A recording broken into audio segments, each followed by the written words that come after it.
Good afternoon, Senate Institutions, back in action here. We have the pleasure of having Joe Asia, Director of Design and Construction for the Department of Buildings and General Services. And he's going to give us a rundown about the State House HVAC system. And Joe. We're going to have air here someday? Yeah, someday. I've been waiting for 38 years. Oh, there's been plenty of hot air. Usually by 2 o'clock, if you're sound asleep, there's no air. If we turn it on, does that mean you're gonna retire? I've heard this every year. Next year, we're going to be next year. Next year. Good afternoon. For the record, Joe Asia with Buildings and General Services. HVAC. The project started here at the State House for the HVAC project was back when I want to say 2017. We had a mold hit. It's not that we weren't looking at it before that because the units were quite old. The newest units are the ones that are cafeteria in the mezzanine, and that sort of wing of the building when it was constructed in the mid-80s. Everything else was back all the way to the 70s. Typically, there's a lifespan of 20 years and equipment like that. There's motors, there's coils and stuff like that. You keep replacing it, but the efficiency is lost, and over time they should be replaced. But in 2017, what happened, it was a unique year. As things have been changing throughout Vermont, summers have been getting a little bit warmer and more humid, and the humidity is the issue. We sort of run a, it's here for you guys doing your work for the legislative session, that sort of becomes a museum. And so it's hard to control those temperatures, museum quality temperatures, plus then the influx of everybody coming in. So that summer, what happened was there was a slight error. I can't remember if you went home late or the season was warm on the last couple of days that you were here that that's spring. And the air conditioning system was adjusted really for that to provide a lot of colder air. And so with the warm air coming in,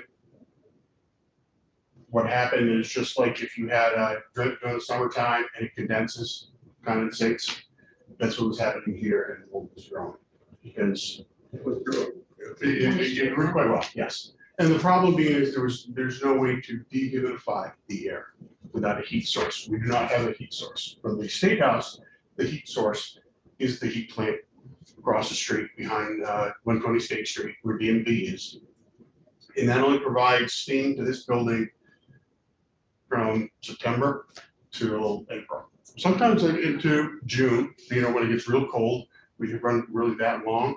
But during the summer, you don't have that. So we only have cooling capability. A true air conditioning system has a heating cycle in there that dehumidifies the air. And that's what we're looking to do with this system here. Part of that problem is not just with the air handlers, but it's also how to bring in a heat source. So last year at this time, we were looking at 2 different heat sources. One was a propane boiler, and that would have been located over in that wing under the cafeteria, more specifically where the editors sit, and or air-to-air heat exchanger, which would go out here in the courtyard. We're required to do life cycle costing, and we did that, and the propane boiler just edged out the air-to-air heat exchanger. Some people really don't like the fact of putting in a propane boiler, so we were charged with looking at it more and what other options that we had. And so we've been doing that, and Tay Southworth, my mechanical engineer, who can go in depth if you really want to on all this stuff and how it works. They were investigating a water-to-water heat exchanger heat pump. That would go on the inside of the mechanical room over where the Capitol Police have their office in that mechanical room. We've got to build out a little bit more into the courtyard. Not as much room that the air-to-air heat exchanger would take, but just a little bit more. And then that way, though, we're capturing the hot water that's being circulated that's coming off of your cooling side, because as that cooling loop goes through, it's bringing out heat. And how the heat pump works, it's sucking air the heat off of that to provide that dehumidification process. we're looking at that right now to see that comparison. I just got in some rough numbers on how it looks, so I'm gonna do a little bit more homework. But it'll be one of those three systems that we'll put in for the unification. What we tried to do is start and get a jump on the system and have this year in place this summer was to replace the air handler that is downstairs in what's known as the bomb shelter. And the crawl space down in there, and that would have provided the area mainly on this floor from the stairs down to the east door over here on the right, and then 3 or 4 rooms upstairs. Unfortunately, though, that did not come in due to the logistics that are going on in the pandemic. It did come in last week. So this summer, we'll not only be doing that unit. So the unit did come. Yeah. So that's now sitting there waiting, but because of the amount of work we have to do, it's not a weekend type thing or a 3-day weekend, we could swap that out for everything that we have to do. So that will take place next summer. Also along with next summer, there's what's known as a crow's nest upstairs. There's 3 air handlers upstairs. And they will be changed out along with the 2 air handlers that are in the mechanical room over by where the Capitol Police Office. That'll take care of the majority of the state house. So we broke it up into 3 phases. One was to hurry up, get one done, failed. The second was this interim of which would resolve all the house area and also the House and Senate areas, but would leave as the 3rd phase the cafeteria area, because there was also going on the study that we're going to be looking at is putting an addition on the state house. So if we're going to do an addition, that's roughly where everybody, that committee that looked at that said, that's where I would go. So there's no sense doing that one if we were going to do an addition at the same time. If the addition doesn't go through, that phase could then move forward. If the addition goes through, it picks up the air handler at that end. So that's roughly where it's laid out. It was an issue of the mold. Basically, we did scramble when that hit in August 2017. We scrambled to get everything cleaned up that we had to. Some of the soft furnishings had to be replaced. All the hard stuff was able to be washed and cleaned up, and I think you came in, you didn't know what happened. Now, how are you keeping the mold at bay now, Joe? Now, if you came here in the summer, you'll see deep vent fires in every single room in the hallway. Some of them have tubing running here and there to near drain. Otherwise, our maintenance staff, operations and maintenance, comes through twice a day, once in the morning, once in the evening, to dump all of those. So it's turned into a very labor-intensive thing to do that. We've also working with the Sergeant at Arms. During the summertime, they've kept the front door open, but when the humidity, the dew point hits a certain point, and I can't remember what that point was, might have been 50 degrees. At that point there, she now closes the door, and that limits it. Right now, if we turn on the air conditioning and everybody's using the building as it is right now, there'd be enough heat being generated by body heat to actually offset that, and that wouldn't be an issue. But you're not here in the summer. So that's why we do need a heat source to go along with changing out the air handlers. When we change out the air handlers now, the other thing that we noticed, we found sooner than what we would have through the design process, because what we had to jump through hoops to with COVID was to actually assess how much air comes into each room, and then per ASHRAE standards. And it's not a standard that we're dictated to use, but a lot of mechanical engineers use that standard. American Society of Engineers, this is not a word, but they have looked at this as a whole nationwide and come up with a standard for X number of cubic feet of air fresh air coming into a room per minute, and that's what we're striving for. So when we did that, we went around and said, okay, this room could only handle so many. In the future, though, we have done that math and said, how many people one should be in here, how many people can fit in here, and gave a little bit more of a buffer and said, that's now how we're going to design our system. So that goes all the way back through. Most of the stuff here in the Senate and in the House of the main part of the State House is fine. We don't have to do much any work in the ductwork. But when we do get into the house, the 20s, 30s, and 40s could be a little bit different because the units that they have in there are different than these units that you have. And so we can increase airflow into their area. We could manually right now override that and provide you more air. And we were prepared to do that during COVID. But in the future, it's going to be a automatic thing. We'll be looking at monitoring the carbon dioxide. And so as that carbon dioxide goes up, the fans can hear or the grill there will allow more air to come into the room automatically. So that sort of helps offset that. It should also help with heating and cooling. So you should be happy all the way till you're ready to go home. So. Always amazed me to think that this building never had a heating system. It's burned wood chips down across the street. That's in the hump up here from down. Oh, with It is. the steam, right? Yeah. It comes all the way up to here. Those are really cool. Military bases use those. They're Really, actually yeah. pretty neat. Steam is a very efficient way of moving. Some, it's gotten better with hot water and installation that they have, but steam is Yeah. nothing doing. So The system this unit's replacing, how old is that system? roughly. It could be in the 70s. And then the unit that's coming in, just because in housing and all that, I've seen furnaces become smaller and smaller and more efficient. Is this unit smaller or is it same? No. Not same. What we have done so far is to get that unit in just before you arrived. You were out here digging a hole Yeah. and taking out the concrete steps. Yeah. And now it's an open grate set of steps to go in, so we can pull those steps out Yeah. and slide the unit in. We did struggle. If you go down there are 2 brick columns, the original holding up that end of the building, that trying to get the unit in there. Originally, they looked at structurally having to modify those. Yeah. They've got a unit that slides in with no issue. Yeah. Be a tight fit. That's better than finding out once it got here, right? That's good on your guys' part to have figured that out. To be able to get it in there. They were digging a big hole. Yeah. And so that was so that we could get that unit in. And then by removing the concrete steps, the poured in place steps, and putting in the steel, we can now, some time in the future, next 20, 30 years out, pull those steps out and get another unit. How did the old unit come out? We're gonna hack that up and pull it out that way. Oh, wow. So you That'd be mentioned, fun. Joe, the one that's in the bomb shelter you have now, by the end of the summer, that'll be in. What's the timeline on the other ones? And then, because we haven't, I don't think, decided whether or not to expand yet.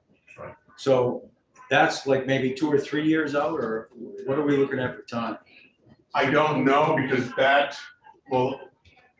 next summer, let me finish with that one first. Yeah. All the House and the chamber, Senate and House chambers will be complete. Okay. The only part that will not be updated The will be cafeteria. over the cafeteria.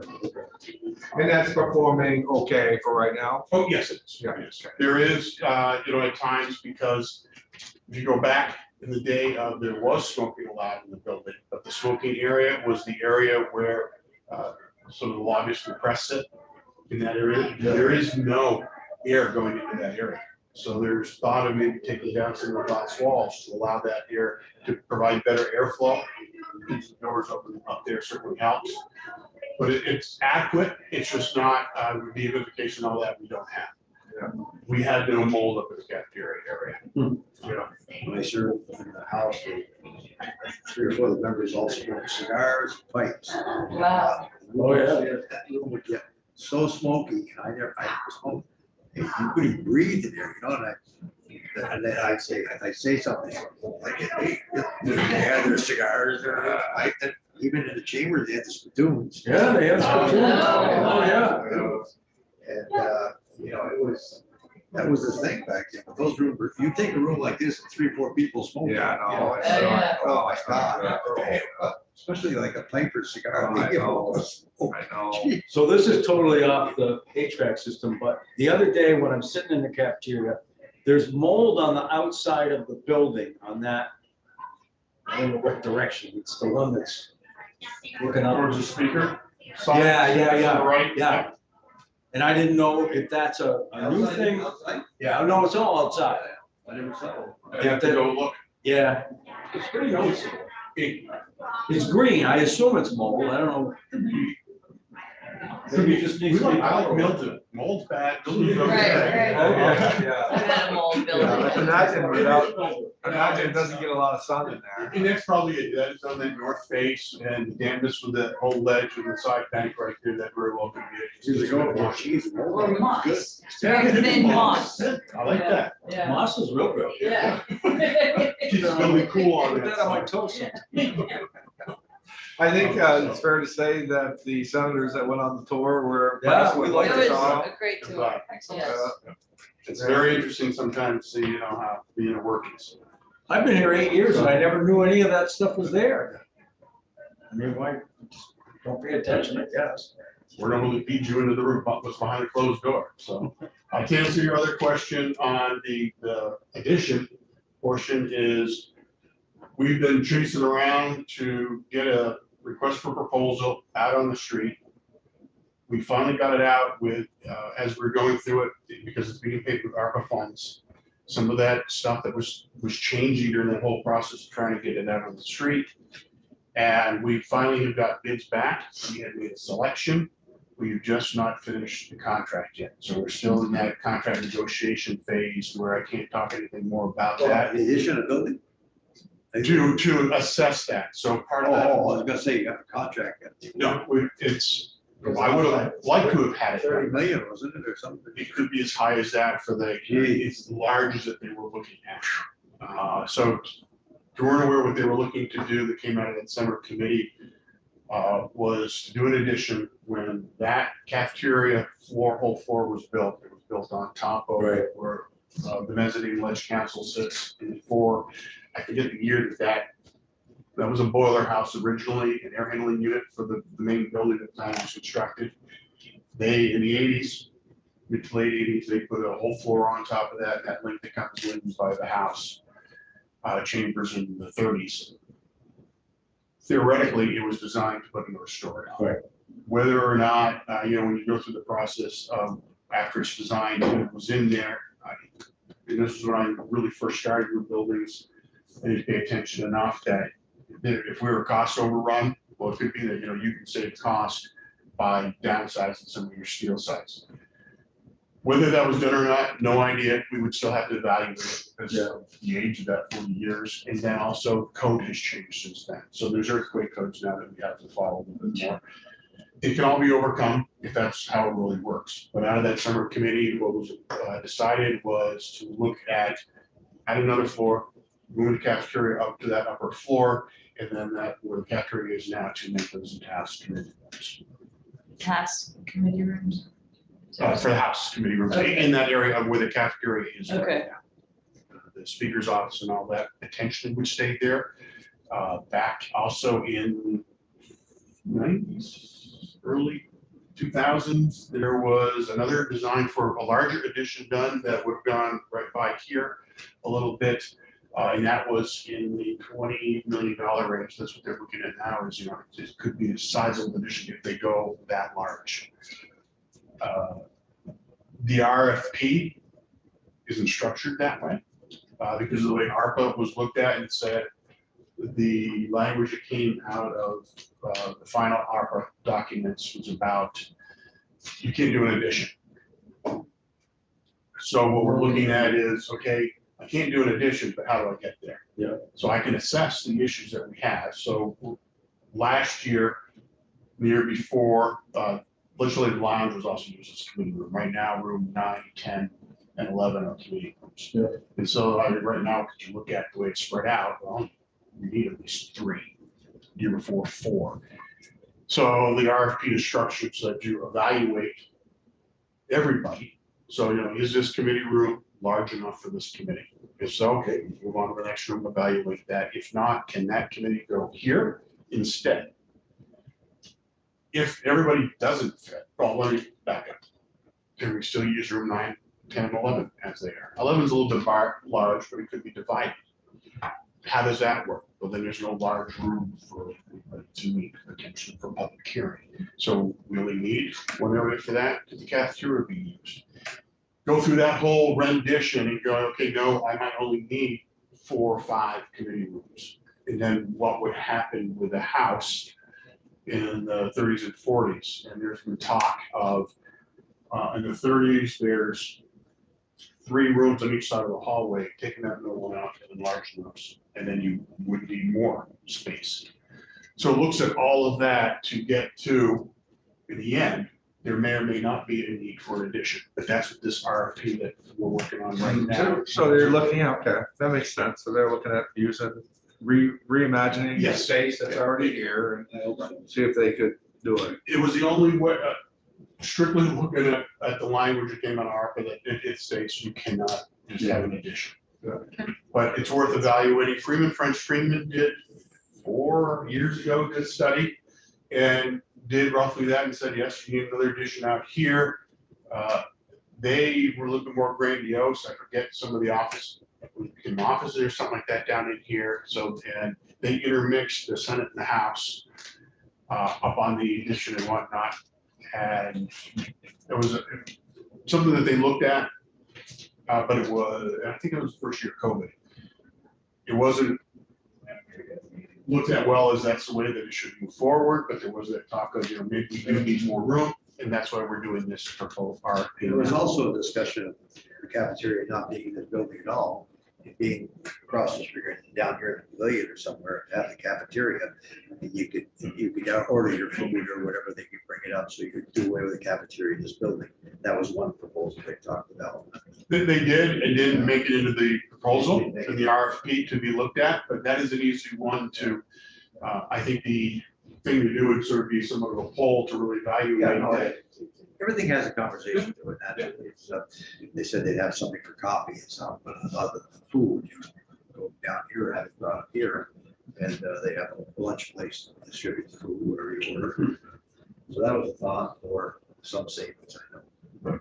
We are in the process over at 133 State Street, where the old cafeteria was, Yeah, is bringing something back. It's vending machines. yeah. It's all either phone or credit card that you pay for. The service comes in, they fill them on a regular, maybe daily basis. And so we're putting that back in. That's starting under renovation here in a day or two to check fitting that up. So it'll be a couple vending machines and a place for you to go sit. I know the governor was supportive also of that, to save a lot of money, just not having it here at all. I think it's worth, you look at the proceeds. That's You know, does it really pay for itself or not? Yeah, we don't get any money from the cafeteria now, it's rent free. Right. They don't pay your rent, but it's not a revenue building. It's Not on- convenient, I would say it's convenient. Yes, it is. Does it have to be in this building?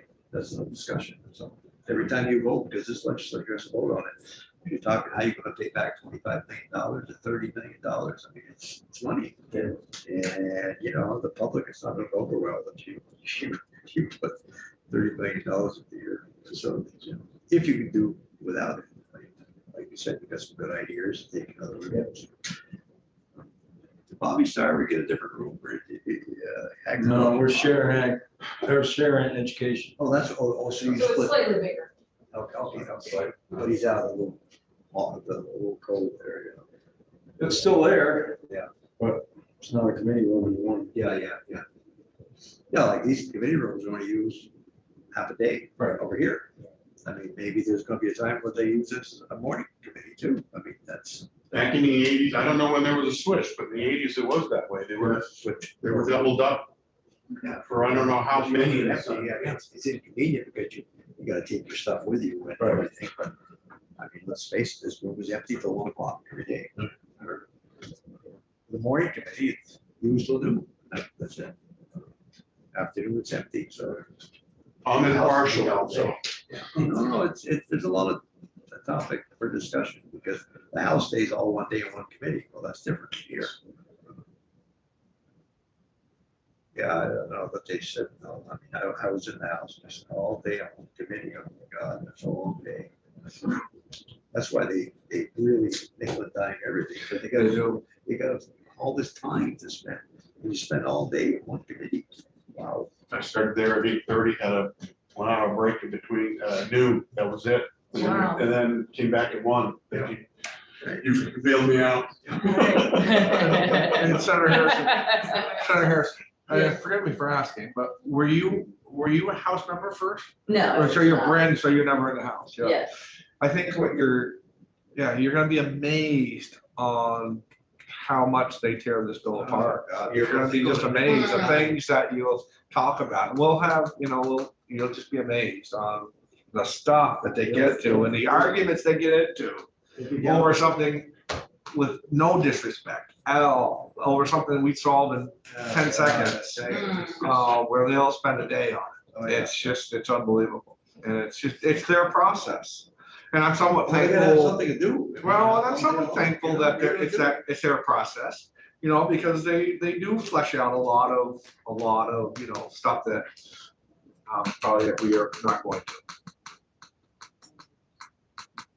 And I have heard that, so, yeah. Yeah. Yeah, That's what I love. I'll be alert. You made the right move. You go from one to the other, you can break your days, nice. Mm. Your Saturdays day all day long, I mean, it's beautiful, but you got. It is nice. And to me, that's the biggest thing I found so exciting, because to be able to serve on two committees. Yeah. Versus one, if you don't like one particular committee or something, you got the afternoon to look at it in the morning, I gotta be with them all day. I mean, that's. Oh, I feel, and I feel his pain. Here's the part. I'm his chair in the morning, he's my chair in the afternoon, so I can't be nice to him. Yeah. I had to learn manners real fast. I got a chair on my Yeah, hand. and then we have Senator Kitchell at refereeing. If I get a bunch of baloney over there, he's gonna get even You get it right. So, he has the last word of the day. That's rough. Well, what else? What else for Mr. Asia? Good overview. Yeah. Yeah, that was helpful. Where was the mold? All over. All over. Was it all over? Oh my It was, God. and at different levels, when you walked in, I don't recall this room specifically, but I know the one next door, we kind of went in, and when you touch the tops of the chairs, these were damp. Really? That's just gross. It's so expensive. if you- to remediate. I think there's still some in the coat room, I haven't been there to check, but there's some coat racks, and when you put your shoes down below, there's almost a wooden trough or something like that. That actually had standing water on it, and then we're up in the 40s on the third floor. So it was. Wow. damp. And the problem being is when you cool, there's no place for that moisture to go, so it condenses on site. Good thing was, we weren't in the building, that was a good thing. Yeah. Well, here, We shut it down. good and bad, right? Yeah. If you were in the building, I don't think we would have had that issue, No, or that's we true. would have Yeah, seen it That's true. Yeah. sooner, but, but right. It was in August, we had time to get in and clean it up, but it was a push. All cleaning. Wow. Yes. Paintings like that, even some of the paintings had mold on, and that had to be addressed, and went to conservator to work on it. Yeah. Do we have insurance? Yes, Or we and I don't know, self-insured? we are self-insured to a certain dollar amount, I don't know. Because sometimes insurance. And I know we had spoken to risk management, and I don't know how that. What is the proper mix of moisture that you should have? 70, 30, 50, or? I don't expect you to know that. I just didn't know if you didn't know it. You don't want to be down in the 30s or 40s, because then you start drying out, and people in the winters will come in sometimes and say, well, there's bad air quality. The air quality is fine, because you go outside, you hang out outdoors and you look at the humidity in the air down to 25, that's not as good, because your sinuses and all are drying out. So you don't want to be too moist either, because of the bacteria that will grow. But there is a certain sweet spot to be into, but I don't. Yeah, that stadiums are that. Sports stadiums. Yeah, on the weather, of course, it's different because they're talking about degrees. But when the dew point gets to Yeah. 60, that's really uncomfortable. So it's sticky. So that's 60 degrees, so I don't know that there's any correlation about. It's where the water will condense Yeah. at that temperature. And so that's really what it is. So when the dew point is up there, so you're looking at, a lot of radio stations and TV stations that are giving you the weather report, the humidity. Yeah. Well, it can still be dry outside and not raining when the humidity is up to 60% or higher. Yeah. And it is, if you feel it, it's damp. So when you go home, take a shower, you green coming down. Just Call him. You need an exhaust fan. Yeah. Joy, just call him, right? You got his phone number? Yes. What else? Anything else for Joe? Joe, thank you. Very, very good overview. We appreciate it very, very much. Appreciate what you do. And thank Thank you. you very much. Thanks for coming in. Enjoy coming in. Thank you. Tour was great. It was Great. I think we're gonna call it a day, committee. We don't have anybody else and